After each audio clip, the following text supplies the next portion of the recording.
Welcome to the podcast. I am Eve Oliver from the Research Engagement and Innovation Services at Swansea University, and today we are joined by Yvonne McDermott Rees and Dave Mathieu.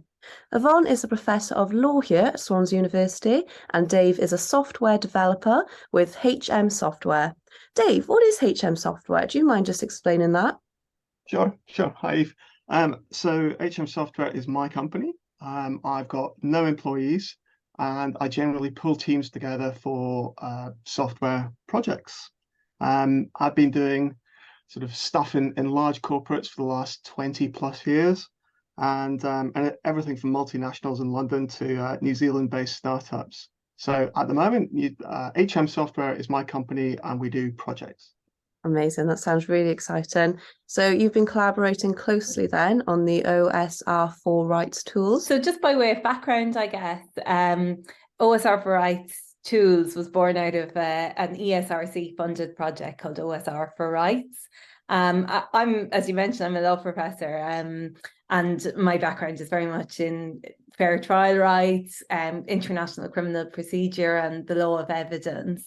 But through that, I started to become interested in open source information, or what we might call user-generated content. So this is, in contexts around the world, people are picking up their mobile phones and recording footage that shows serious human rights violations. And so the team and I started to think, okay, could this be used in court? Under what circumstances? What do we need to do to find that information, collect it, preserve it, to make sure that ultimately it's admissible in accountability processes?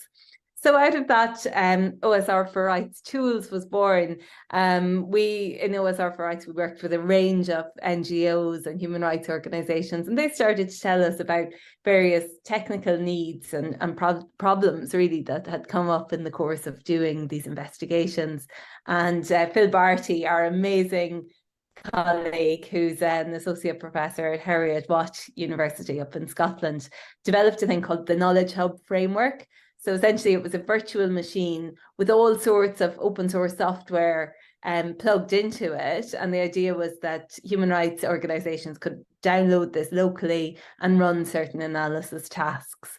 For various reasons, people were interested in the idea, but they found it slightly, it required a bit of technical know-how, quite a bit of server space to be able to download the Knowledge Hub framework. And, it was just like, it was a brilliant idea, but from a security point of view, but actually a lot of people said to us, this is all open source information anyway. We don't really need to keep it super, super secret.